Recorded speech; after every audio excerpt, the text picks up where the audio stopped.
নমস্কার বন্ধুরা, কেমন আছেন সবাই? আশা করি সবাই খুব ভালো আছেন। আমি সর্বাণী। আমার বই পড়ুন বইকে ভালোবাসুন চ্যানেলের আজকের নিবেদন লেখক বিভূতিভূষণ বন্দ্যোপাধ্যায়ের লেখা একটি গল্প অন্নপ্রাশন। শুনতে থাকুন। অন্নপ্রাশন। খোকার অবস্থা শেষ রাত হইতে ভালো নয়। কি যে অসুখ, তাই কি ভালো করিয়া ঠিক হইল? জন্তিপুরের সদানন্দ নাপিত এসব গ্রামে কবিরাজি করে। ভালো কবিরাজ বলিয়া পসারও আছে। সে বলিয়াছিল সান্নিপাতিক জ্বর। মহেশ ডাক্তারের কম্পাউন্ডার 1 টাকা ভিজিটে রোগী দেখে। সে বলিয়াছিল ম্যালেরিয়া। মহেশ ডাক্তারকে আনিবার মতো সঙ্গতি থাকিলে এতদিন তাহাকে আনা হইত। কাল বৈকালে যে আনা হইয়াছিল সে নিতান্ত প্রাণের দায়ে। খোকা ক্রমশ খারাপের দিকে যাইতেছে দেখিয়া খোকার মা কান্নাকাটি করিতে লাগিল।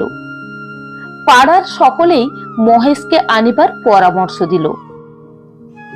পরিবারের গায়ের একমাত্র সোনার অলংকার মাকড়ি জোড়াটা বাঁধা দিয়া 8 টাকা কেশব ঘোড়ার গাড়ির ভাড়া ও ভিজিটেই ডাক্তারের পাদপদ্মে ঢালিয়াছে। তবুও তো ওষুধের দাম বাকি আছে।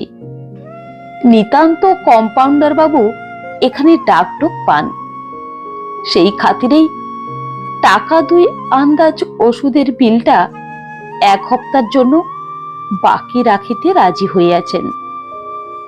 এই তো গেল অবস্থা। মহেশ ডাক্তার বলিয়া গিয়েছেন, কোনো আশা নাই। অসুখ আসলে নিউমোনিয়া। এতদিন যা তা চিকিৎসা হইয়াছে। রাতটা যদি বা কাটে, কাল দুপুরে ক্রাইসিস কাটাইবার সম্ভাবনা কম। কেশব একথা জানিত, কিন্তু স্ত্রীকে জানাই নাই। শেষ রাত্রের দিকে যখন খোকার হিক্কা আরম্ভ হইল, খোকার মা বলিল, ওগো, খোকার হিক্কা উঠেছে, একটু ডাবের জল দিলে হিক্কাটা সেরে যাবে এখন। জল দেওয়া হইল। হেঁচকি ক্রমশই বৃদ্ধি পাইতে লাগিল, কমিবার নামটিও করে না। কতটুকু কচি বালকের সে কি ভীষণ কষ্ট। একবার হেঁচকি তুলিতে তার ক্ষুদ্র দুর্বল বুকখানা যেন ফাটিয়া যাইতেছে, আর তার কষ্ট দেখা যায় না। তখন কেশবের মনে হইতেছিল, হে ভগবান, তুমি হয় রোগ সারিয়ে দাও, নয়তো ওকে নাও, তোমার চরণে স্থান দাও। কচি ছেলের হে কষ্ট চোখের উপর আর দেখিতে পারিনি। সূর্য উঠিবার পূর্বেই খোকা মারা গেল। কেশবের স্ত্রী কাঁদিয়া উঠিতেই পাশের বাড়ি হইতে প্রৌঢ়া বাড়ুজ্জে গিন্নি ছুটিয়া আসিলেন। তার সঙ্গে তার 3 মেয়ে আসিল। সামনের বাড়ির নববিবাহিতা বধূটিও আসিল। বধূটি বেশ, আজ মাস 2 বিবাহ হইয়াছে, কিন্তু খোকার অসুখের সময় 2 বেলা দেখাশোনা করা, রোগীর কাছে বসিয়া খোকার মাকে স্নানাহারের অবকাশ দেওয়া, নিজের বাড়ি হইতে খাবার করিয়া আনিয়া খোকার মাকে খাওয়ানো, ছেলে মানুষ বইয়ের কাণ্ড দেখিয়া সবাই অবাক। এখন সে আসিয়া কাঁদিয়া আকুল হইল। বড় নরম মনটা। 10 মাসের ছেলে মোটে, শ্মশানে লইয়া যাইবার প্রয়োজন নাই। খোকাকে কাঁথা জড়াইয়া কেশব আগে আগে চলিল। তার সঙ্গে পাড়ার আরো ৩-৪ জন লোক। ঘন বাঁশবাগান ও বনের মধ্যে সুঁড়ি পথ। এত সকালে এখনো বনের মধ্যে রৌদ্র প্রবেশ করে নাই। হেমন্তের শেষের সিক্ত লতাপাতা ঝোপঝাপ হইতে একটা আর্দ্র অস্বাস্থ্যকর গন্ধ বাহির হইতেছে। ওপাড়া সতু বলিল, আর বেশি দূর গিয়ে কি হবে? কি বলো রজনী খুড়ো, এখানেই? কেশব বলিল, আর একটু চলো বিলের ধারে। বিলের ধারে ঘন বাঁশবাগানের মধ্যে গর্ত করিয়া কাঁথা জড়ানো শিশুকে পুঁতিয়া ফেলা হইল। 10 মাসের দিব্যি ফুটফুটে শিশু, কাঁথা হইতে গোলাপ ফুলের মতো ছোট্ট মুখখানি বাহির হইয়া আছে। মুখখানিতে ছোট্ট একটুখানি হাঁ, মনে হইতেছে যেন ঘুমাইয়া পড়িয়াছে। কেশবের কোলেই ছেলে। গর্তের মধ্যে পুঁতিবার সময় সে বলিল, গা এখনো গরম রয়েছে। রজনী খুড়ো ইহাদের মধ্যে প্রবীণ। তিনি বলিলেন, আহা, ওসব ভেবো না। সতু, নাও না ওর কোল থেকে। ওর কোলে কি বলে রেখে দিয়েছ? গর্তে মাটি চাপানো হইল। কেশব অবাক নয়নে গর্তের মধ্যে যতক্ষণ দেখা যায় চাহিয়া রহিল। ছোট্ট মুঠা বাঁধা হাত দুটি মাটি চাপা পড়িয়া অদৃশ্য হইবার সঙ্গে সঙ্গে ব্যাপারটা শেষ হইয়া গেল। রজনী খুড়ো বলিলেন, চলো হে বাবাজি, ওদিকে আর চেও না। সংসার তবে আর বলেছে কেন? আমারও একদিন এমন দিন গিয়েছে। আমার সেই মেয়েটা জানো তো সবই। আজ আবার তোমার মনিব বাড়ির কাজ, তোমায় তো সেখানে থাকতে হবে। দেখো তো, দিন বুঝে আজই। কাজটা সাঙ্গ হইয়া গেল খুব সকালেই। বাড়ি যখন ইহারা ফিরিল তখন সবে রৌদ্র উঠিয়াছে। একটু পরে সান্নাল বাড়ি হইতে লোক আসিল কেশবকে ডাকিতে। বলিল, আসুন মোহরি মশাই, বাবু ডাকছেন। তিনি সব শুনেছেন। কাজকর্ম করলে মনটাকে ভুলে থাকবেন, সেই জন্য ডেকে নিয়ে যেতে বলে দিলেন। আজ সান্নাল বাড়ির মেজবাবুর ছেলের অন্নপ্রাশন। সান্নালেরা গ্রামের জমিদার না হইলেও খুব সম্পন্ন গৃহস্থ বটে, পয়সাওয়ালা ও বর্ধিষ্ণু। এ অঞ্চলে প্রতিপত্তিও খুব। তেজারতিতেও 60-70 হাজার টাকা খাটে। পাশাপাশি 8-10খানা গ্রামে এমন চাষি প্রায় নাই যে সান্নালদের কাছে হাত পাতে নাই। কেশব বলিল, চলো যাচ্ছি। বাড়িতে একটু শান্ত করে যাই। মেয়ে মানুষ বড্ড কান্নাকাটি করছে। সান্নালেরা লোক খুব ভালো। বৃদ্ধ সান্নাল মশাই কেশবকে দেখিয়া বলিলেন, আরে এসো এসো কেশব। আহা, শুনলাম সবই। তা কি করবে বলো? ও দেবকুমার সাবভ্রষ্ট হয়ে এসেছিল। কি রূপ! তোমার অদৃষ্টে থাকবে কেন? যেখানকার জিনিস সেখানে চলে গিয়েছে। তা ও আর ভেবো না, কাজকর্মে থাকো। তবুও অনেকটা অন্যমনস্ক থাকবে। দেখো গে বাড়ির মধ্যে ভাতের উনুনগুলো কাটা হচ্ছে কিনা। বৌমাকেও আনতে পাঠাচ্ছি, তিনি এসে দেখাশুনো করুন। কাজের বাড়ি ব্যস্ত থাকবেন। মোটরে করিয়া একদল মেয়ে পুরুষ কুটুম্ব আসিল। শহরের লোক।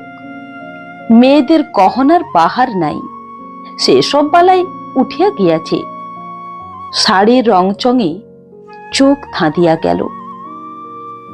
মেয়েরা ঠিকই কলিকাতার চাল শিখিয়া ফেলিয়াছে, কিন্তু এসব পাড়া গাঁয়ের শহরে পুরুষদের বেশভূষা নিজের নিজের ইচ্ছা মতো। ধুতির সঙ্গে কোট পরা এখানকার নিয়ম, কেউ তাতে কিছু মনে করে না। চারিধারে হাসি খুশি উৎসবের ধুম। কেশবের মনের মধ্যে কোথায় যেন একটা প্রকাণ্ড বড় ফাঁক। এদের হাসি খুশির সঙ্গে তার মিল খাইতেছে না। আচ্ছা, এদের মধ্যে কেউই বোধহয় জানে না তার আজ সকালে কি হইয়া গিয়াছে।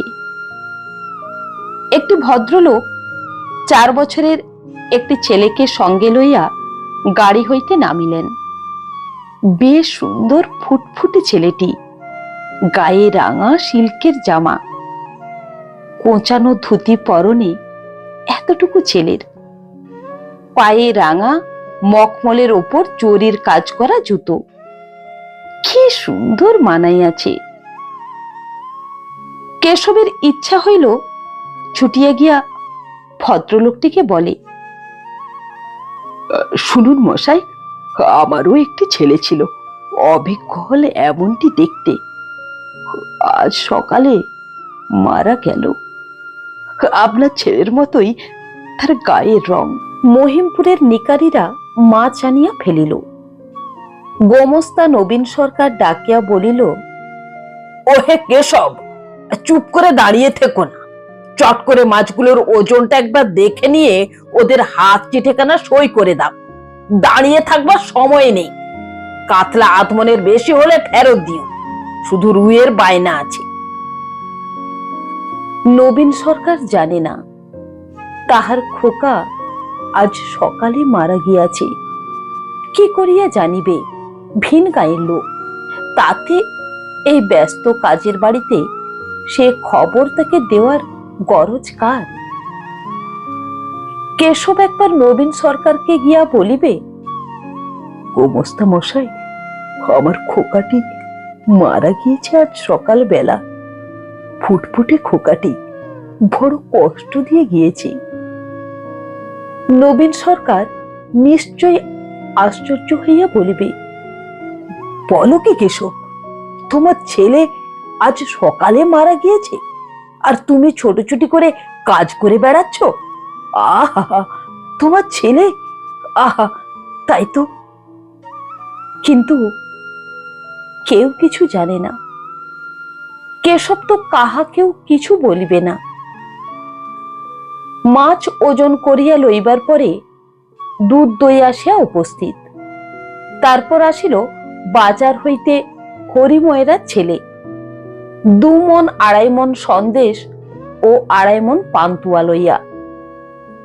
দই সন্দেশ ওজন করিবার হিড়িকে কেশব সম্পূর্ণ অন্যমনস্ক হইয়া পড়িল। সব বিছানো, সামিয়ানা খাটানো প্রভৃতি কাজ তদারক করিবার ভারও পড়িল তাহার উপর। ইতিমধ্যে সকলেই সব ভুলিয়া গেল একটা বড় গ্রাম্য দলাদলির গোলমালের মধ্যে।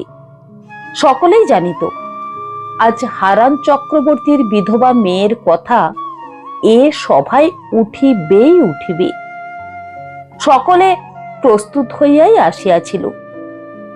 প্রথমে কথাটা তুলিলেন নায়েব মশাই, তারপরে তুমুল তর্ক বিতর্ক ও পরিশেষে ও পাড়ার কুমার চক্রবর্তী রাগ করিয়া চেঁচাইতে চেঁচাইতে কাজের বাড়ি ছাড়িয়া চলিয়া গেলেন। অমন দলে আমি থাকি নে, যেখানে একটা বাঁধন নেই, বিচার নেই। যে সমাজ আবার সমাজ, যে খায় খাক। একটা ভ্রষ্টা স্ত্রীলোক নিয়ে আমি বা আমার বাড়ির কেউ খাবো না। আমার টাকা নেই বটে, কিন্তু তেমন বাপের, ইত্যাদি।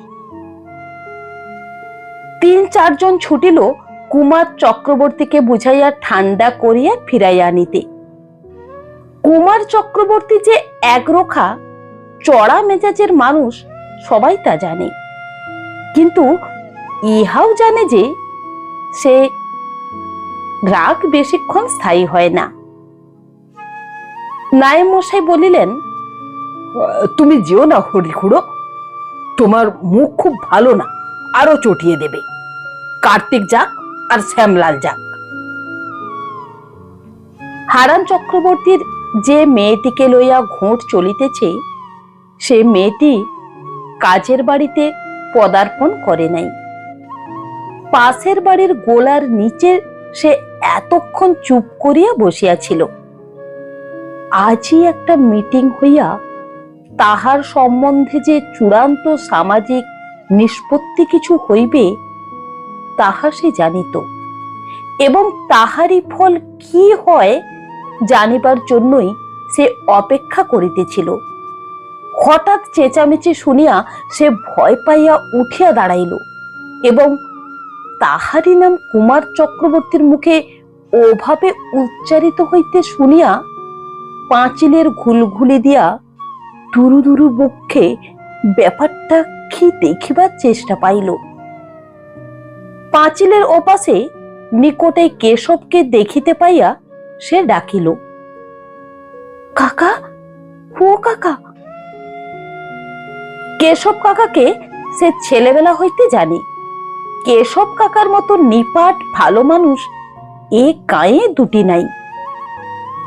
আহা, সে শুনিয়াছে যে আজই সকালে কেশব কাকার খোকাটি মারা গিয়াছে, অথচ নিজের দুর্ভাবনায় আজ সকাল হইতে সে এতই ব্যস্ত যে কাকাদের বাড়ি গিয়া একবার দেখা করিয়া আসিতে পর্যন্ত পারে নাই।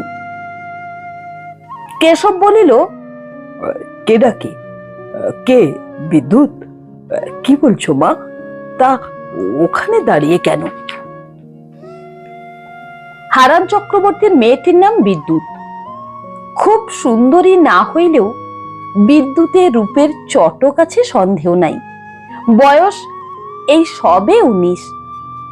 বিদ্যুৎ ম্লান মুখে গলার সুমিষ্ট সুরে অনেকখানি খাঁটি মেয়েলি সহানুভূতি জানাইয়া বলিল, কাকা, খোকামণি নাকি নেই? আমি সব শুনেছি সকালে, কিন্তু কোথাও বেরোতে পারিনি সকাল থেকে। একবার ভেবেছিলাম যাব। কেশব উত্তর দিতে গিয়া চাহিয়া দেখে বিদ্যুতের চোখ দিয়া জল পড়িতেছে। এতক্ষণ এই একটি লোকের নিকট হইতে সে সত্যকারের সহানুভূতি পাইল। কেশব একবার গলা পরিষ্কার করিয়া বলিল, তা যা, এখানে দাঁড়িয়ে থাকিস নে, যা। ও ঘোটের কথা শুনে আর কি হবে, তুই বাড়ি যা। কুমার চক্রবর্তী রাগারাগি করে চলে গিয়েছে, ওকে সবাই গিয়েছে ফিরিয়ে আনতে। তোর উপর খুব রাগ কুমারের। তবে ও তো আর সমাজের কর্তা নয়, ওর আগে কি বা এসে যাবে। কি বলছিল ওরা? তুই নাকি এখনো গাঙ্গুলি বাড়ি যাস। তোকে ওদের টিউব কলে জল তুলতে যেতে দেখেছে কুমারের স্ত্রী। ও কোন দিন নাকি ওদের নারকোল তোলায় সুশীলের সঙ্গে কথাবার্তা বলছিলি, তাও কুমারের স্ত্রী দেখেছে। এইসব কথা। বিদ্যুৎ বলিল, আমি যাইনি কাকা। সেবার সে বারণ করে দেওয়ার পর থেকে আর কখনো যাইনি। এ কথাটা বিদ্যুৎ মিথ্যা বলিল। সুশীলের সঙ্গে তার ছেলেবেলা হইতেই আলাপ। সুশীল যখন কলেজে পড়িত তখন বিদ্যুৎ 12-13 বছরের মেয়ে।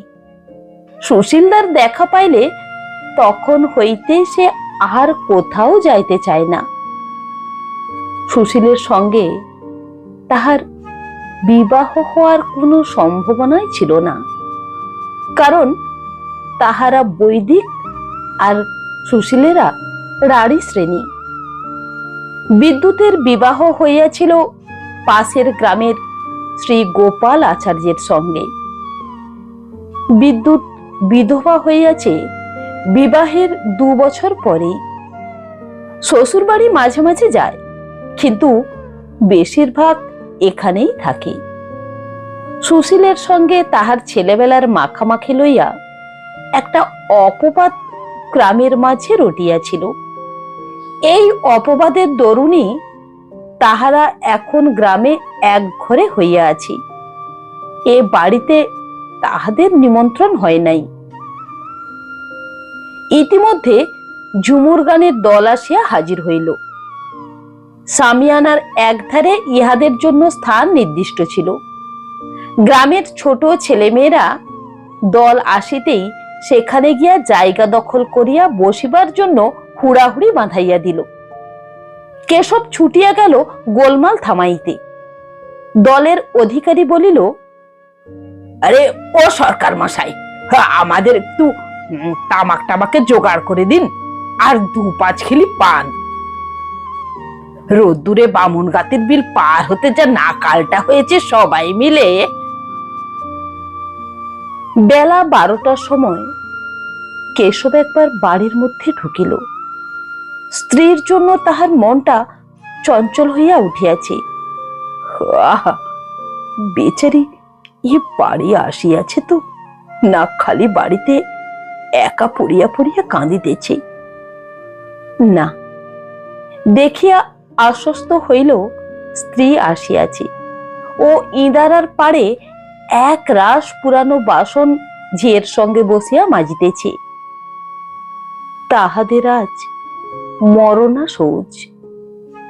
বাহিরের কাজকর্ম ছাড়া অন্য কাজ করিবার জো নাই। মেজবাবুর যে খোকার অন্নপ্রাশন, দালানে খাটের উপর সুন্দর বিছানাতে চারিদিকে উঁচু তাকিয়া ঠেস দিয়া তাহাকে বসাইয়া রাখা হইয়াছে। 9 মাসের হৃষ্টপুষ্ট নধরকান্তি শিশু, গায়ে এক্কা গহনা, সামনের গদিতে একখানা থালে যেসব বিভিন্ন অলংকার আত্মীয় কুটুম্ব বন্ধু বান্ধবে দিয়াছে সেগুলি সাজানো। 3-4 ছড়া হার, সোনার ঝিনুক, পদক, তাগা, বালা, রূপার কাজললতা। চারিধারে ঘিরিয়া মেয়েরা দাঁড়াইয়া আছে। ইহারা কেউ কেউ এ গ্রামের বৌঝি, কিন্তু বেশিরভাগই নবাগতা কুটুম্বিনীর দল। সকাল হইতে বেলা 11টা পর্যন্ত আপ ডাউন যে 3খানা ট্রেন যায়, প্রত্যেক ট্রেনের সময়ে 2-3 খানা ট্যাক্সি বোঝাই হইয়া ইহারা কোন দল কলিকাতা হইতে, কোন দল বা রানাঘাট কি গোয়ারি কৃষ্ণনগর কি শান্তিপুর হইতে আসিয়াছে। শহরের মেয়ে, কি সব গহনা ও শাড়ির বাহার, কি রূপ, কি মুখশ্রী, যেন এক একজন এক একখানি ছবি। খোকাটি কেমন চমৎকার হাসিতেছে, কেমন সুন্দর মানিয়াছে ওই বেগুনি রঙের জামাটাতে। তাহার খোকারও অন্নপ্রাশন দিবার কথা ছিল এই মাসে। গরিবের সংসার। খোকার যখন 4 মাস বয়স, তখন হইতেই ধীরে ধীরে সব জোগাড় করা শুরু হইতেছিল। কাপালিরা মুসুরি ও ছোলা দিয়াছিল প্রায় 8 মণ। নাড়ুর চালের জন্য ধান জোগাড় করা হইয়াছিল। 7-8 খানা খেজুরের গুড় দিয়াছিল বাগদি পাড়ার সকলে মিলিয়া। বৃদ্ধ ভুবন মণ্ডল বলিয়াছিল, মোহরি মশাই, যত তরি তরকারি দরকার হবে আমার ক্ষেত থেকে নিয়ে যাবেন খোকার ভাতের সময়। 1 পয়সা দিতে হবে না, কেবল বামুন বাড়ির 2টো পেশাদ যেন পাই। শূদ্র ভদ্র সবাই খোকাকে ভালোবাসিত। মেজবাবুর খোকার গায়ের রং অনেক কালো তার খোকার তুলনায়।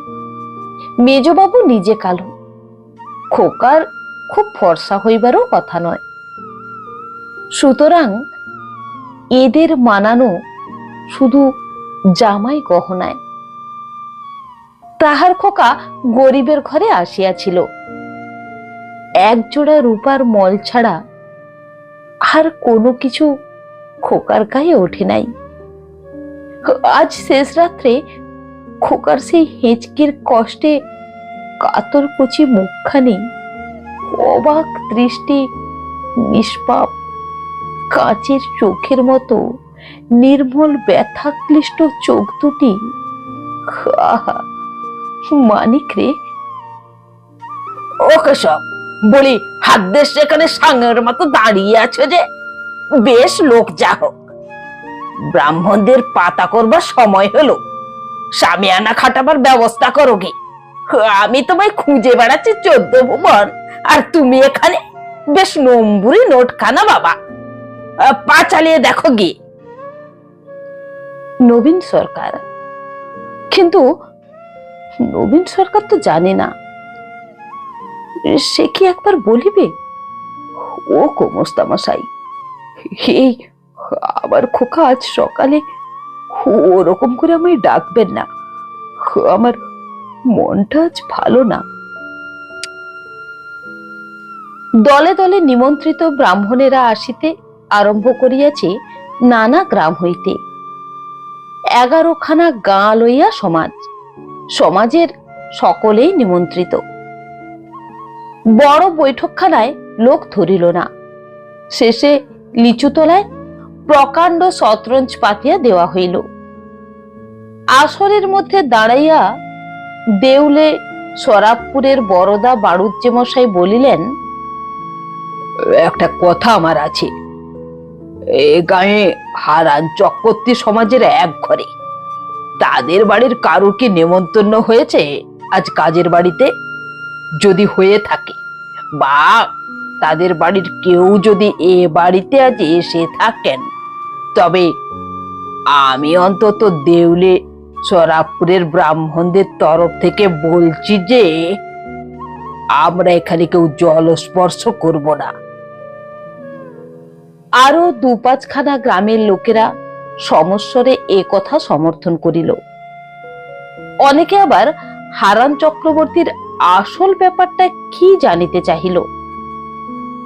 ছেলে ছোকরার দল না বুঝিয়া গোলমাল করিতে লাগিল।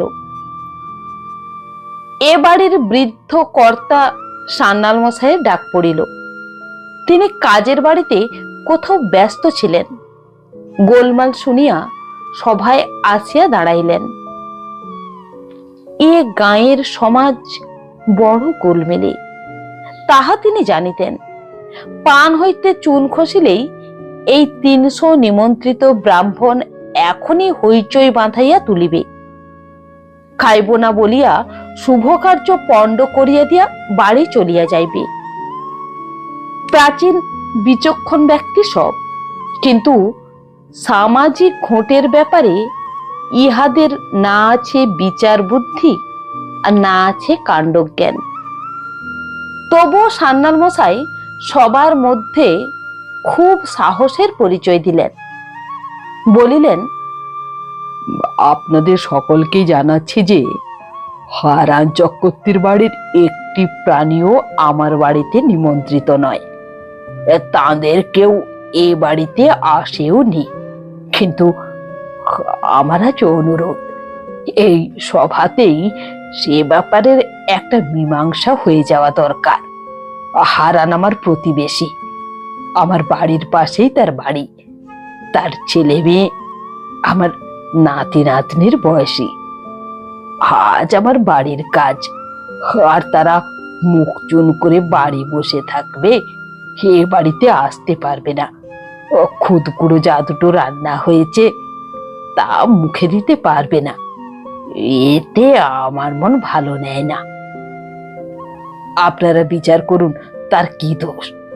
আমাদের গাঁয়ের লোক মিলে আজ সকালে একটা মিটিং আমরা এ নিয়ে করেছিলাম, কিন্তু সকলে উপস্থিত না হলে ব্যাপারটা উত্থাপন করা ভালো নয় বলে আমরা বন্ধ রেখে দিয়েছি। আমার যদি মত শোনেন, আমি বলি হারান চক্রবর্তীর মেয়ে নির্দোষ, তাকে সমাজে নিতে দোষ নেই। ইহার পর ঘণ্টা 2 ব্যাপী তুমুল বাকযুদ্ধ শুরু হইল। আজ সকালবেলার মতোই। এই সভায় সবাই বক্তা, শ্রোতা কেহ নাই। চড়া গলায় সকলেই কথা বলে, কথার মধ্যে যুক্তিতর্কের বালাই নাই। দেখা গেল এ গাঁয়ের হারান চক্রবর্তীর ব্যাপার লইয়া দুটো দল। এক দল তাহাকে ও তাহার মেয়েকে এক ঘরে করিয়া রাখিবার পক্ষে মত দিল, অপর পক্ষ ইহার বিরুদ্ধে। হারান চক্রবর্তীর ডাক পড়িল। তার বয়সও যদি খুব বেশি নয়, কিন্তু কানে একেবারে শুনিতে পায় না। টাইফয়েড হইয়া অল্প বয়স হইতেই কান দুটি গিয়াছে। তিনি হাত জোড় করিয়া নিবেদন করিলেন, আমার মেয়েকে আমি ভালো রকমই জানি। তার স্বভাব চরিত্র সৎ। যে ছেলেটিকে লইয়া এ কথা উঠিয়াছে, গাঙ্গুলি বাড়ির সেই ছেলেটি কলেজ পাস, উঁচু নজরে কাহারও দিকে চায় না। ছেলেবেলা হইতেই বিদ্যুতের সঙ্গে তার ভাই বোনের মতো মেশামেশি। এর মধ্যে কেউ যে কিছু দোষ ধরিতে পারে, ইত্যাদি। ইহার উত্তরে বিরুদ্ধ দলের কর্তা কুমার চক্রবর্তী রাগিয়া উঠিয়া যাহা বলিলেন তাহা আমাদের মনে আছে। কিন্তু সেসব কথা পাড়া গাঁয়ের দলাদলি সভায় উচ্চারিত হইতে পারিলেও ছাপার অক্ষরে প্রকাশ করিবার যোগ্য নয়। অনেক করিয়াও হারান চক্রবর্তীর হিতাকাঙ্ক্ষী দল কিছু করিতে পারিল না। কুমার চক্রবর্তীর দলই প্রবল হইল। আসলে বিদ্যুৎ যে খুব ভালো মেয়ে। বিদ্যুতের মনটি বড় নরম। পাড়ার আপদ বিপদে ডাকিলেই ছুটিয়া আসে এবং বুক দিয়া পড়িয়া উপকার করে। তাহার উপর সে ছেলে মানুষ, এখনো তত বুদ্ধি বা বুঝিবার বয়সও হয় নাই। বৃদ্ধের দলের আসল যুক্তি এই, কিন্তু এ সত্য কথা সভায় দাঁড়াইয়া বলা যায় না। কুমার চক্রবর্তীর দলের লোকেরা বলিল, সেবার সুরেনের মেয়ের বিয়ের সময় আমরা তো বলে দিয়েছিলাম, বিদ্যুৎ সুশীলদের বাড়ি যাতায়াত বা সুশীলের সঙ্গে মেলামেশা বন্ধ করুক। 1 বছর আমরা যদি দেখি সে আমাদের কথা মেনে চলেছে, তবে আমরা তাদের দলে তুলে নেব। কিন্তু সে কি তা শুনেছে? হারান চক্রবর্তী বলিলেন, কই, কে দেখেছে? বলুক, কবে আমার মেয়ে এই 1 বছরের মধ্যে। কিন্তু এমন ক্ষেত্রে পাড়া গায়ে দেখিবার লোকের অভাব হয় না। দেখিয়াছে বই কি, বহু লোক দেখিয়াছে। পরের বাড়ি কোথায় কি হইতেছে দেখিবার জন্য যাহারা ওত পাতিয়া থাকে, তাদের চোখে অত সহজে ধুলা দেওয়া চলে না। অবশেষে কে বলিল, আচ্ছা, কাউকে দিয়ে সেই মেয়েটিকে জিজ্ঞাসা করা হোক না। সে যদি আমাদের সামনে স্বীকার করে যে সে ওখানে যাতায়াত করে এবং সঙ্গে সঙ্গে ঘাট স্বীকার করে, কথা দেয় যে আর কখনো এ কাজ করবে না, তবে না হয়। বিদ্যুৎ পাঁচিলের ঘুলঘুলিতে চোখ দিয়াই দাঁড়াইয়াছিল। কেশব গিয়া বলিল, মা আছিস? রাজি হয়ে জানা, ওরা যা বলছে, কেন মিছে মিছে। বিদ্যুৎ কাঁদিয়া বলিল, আপনি ওদের বলুন, আমি সবটাতে রাজি আছি কাকা। সভার মধ্যে বাপকে অপদস্থ হইতে দেখিয়া লজ্জায় দুঃখে সে মরিয়া যাইতেছিল। তার জন্যই তার নিরীহ পিতার এ দুর্দশা। তাছাড়া তার দাদা শ্রী গোপালের ছোট ছোট ছেলেমেয়েরা আজ 5-6 দিন হইতে যজ্ঞী বাড়ির নিমন্ত্রণ খাইবার লোভে অধীর হইয়া আছে। ছেলে মানুষ তারা, কি বোঝে? অথচ আজ তাদের নিমন্ত্রণ হয় নাই। এ বাড়িতে আসিতে না পাইয়া মুখ চুন করিয়া বেড়াইতেছে। ইহা তাহার প্রাণে বড়ই বাজিয়াছে। ছোট মেয়ে সবু তো কেবলই জিজ্ঞাসা করিতেছে, পিজিমা ওদের বাড়ি থেকে ডাকতে আসবে কখন? পায়েস খাবো, সন্দেশ খাবো না পিচি? আমি যাব, অবু যাবে, দাদা যাবে, মা যাবে। তার মা ধমক দিয়া থামাইয়া রাখিয়াছে। থাম, এখন চুপ কর, যখন যাবে তখন যাবি, তা না এখন থেকে। এখন বরং একটু ঘুমো দেখি, ঘুমিয়ে উঠে আমরা সেই বিকেলে তখন সবাই যাব। ঘরে বাহিরে বিদ্যুতের আর মুখ দেখাইবার জো নাই। কিন্তু এসবের কথাই কি হইবে? একাত্রি বাজে লোকের প্রস্তাবেই বা কি হইবে? বরদা বাড়ুজ্জে ও কুমার চক্রবর্তী এ প্রস্তাবে রাজি হইলেন না। একবার যে শর্ত ভঙ্গ করিয়াছে তাহার সঙ্গে আর শর্ত করিয়া ফল নাই। আর এ শর্তের ব্যাপার নয়, একটা স্ত্রীলোককে সামাজিক শাসন করা হইতেছে, ইহার মধ্যে শর্তই বা কিসের? মাথা মুড়াইয়া ঘোল ঢালিয়া যে গ্রাম হইতে বিদায় করিয়ে দেওয়া হয় নাই এতদিন, ইহাই যথেষ্ট। সুতরাং হারান চক্রবর্তী যেমন এক ঘরে ছিলেন তেমনই রহিয়া গেলেন। তারপর ব্রাহ্মণ ভোজনের পালা।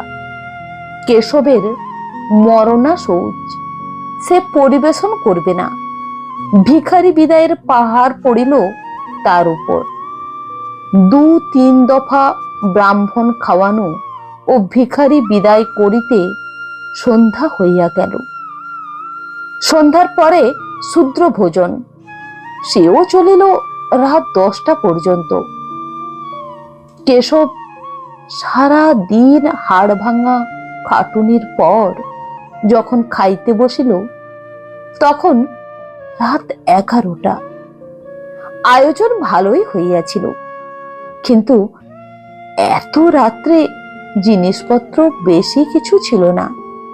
কেবল দই ও মিষ্টি এবং 2-3 রকমের টক তরকারি দিয়া কেশব পরিতৃপ্তির সঙ্গে 2 জনের আহার একা করিল। পরে স্ত্রীকে লইয়া অন্ধকারেই নিজের বাড়ি রওনা হইল। কেশবের স্ত্রীও খুব খাইয়াছে। কেশবের প্রশ্নের উত্তরে বলিল, তা গিন্নির বড় মেয়ে নিজে দাঁড়িয়ে থেকে খাওয়ালে, নিজের হাতে আমার পাতে সন্দেশ দিয়ে গেল, খুব যত্ন করেছি। রান্না বান্না কি চমৎকার হয়েছে না? কেশব বলিল, তা বড় লোকের ব্যাপার, চমৎকার হবে না? নয়তো এমন অসময়ে কপি কোথা থেকে এই পাড়া গায়ে আসে বলো দেখি? পেয়েছিল কপির তরকারি? তার পাইনি, দুবার দিয়েছে আমার পাতে। হ্যাঁ গা, এখন কপি কোত্থেকে আনলে? কলকাতায় কি 12 মাস কপি মেলে? বাড়ির উঠানে তুলসী তলায় একটা মাটির প্রদীপ তখনও টিম টিম করিয়া জ্বলিতেছে। কেশবের স্ত্রী বলিল, ও বাড়ির ছোট বউ জ্বালিয়ে দিয়ে গিয়েছে। আহা, বড় ভালো মেয়ে। আজ সকালে খেতে একেবারে আকুল। সকালে যেভাবে ইহারা ফেলিয়া রাখিয়া গিয়াছিল, ঘর বাড়ি সেইভাবেই পড়িয়া আছে। কারো সাড়া শব্দ নাই, নির্জন নিস্তব্ধ। বাড়িখানা খাঁ খাঁ করিতেছে। আশেপাশে ঘন অন্ধকার। কেবল তুলসী তলায় ওই মিটমিটে মাটির প্রদীপের আলোটুকু ছাড়া। কেশব শুইবা মাত্র ঘুমাইয়া পড়িল। অনেক রাত্রে ঘুমের মধ্যে কেশব স্বপ্ন দেখিতেছিল।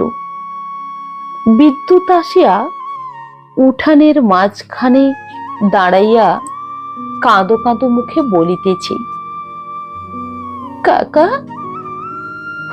আজই বুঝি একবার ভেবেছিলাম আসবো, কিন্তু যে দুর্ভাবনা আমার উপর দিয়ে আজ সারাদিন। বাহিরে ঝমঝম বৃষ্টির শব্দে তার ঘুম ভাঙিয়া গেল। সে ধড়মড় করিয়া বিছানায় উঠিয়া বসিল। সর্বনাশ, ভয়ানক বৃষ্টি আসিয়াছে। খোকা কচি ছেলে, নিউমোনিয়া রোগী, বাসতলায় তার ঠান্ডা লাগিতেছে যে। পরক্ষণেই ঘুমের ঘোরটুকু ছুটিয়া যাইতেই নিজের ভুল বুঝিয়া আবার শুইয়া পড়িল। ভাবিল, আহা, যখন পুঁতি তখনও ওর গা গরম, বেশ গরম ছিল। হঠাৎ দেখিল সে কাঁদিতেছে, অঝোর ধারে কাঁদিতেছে।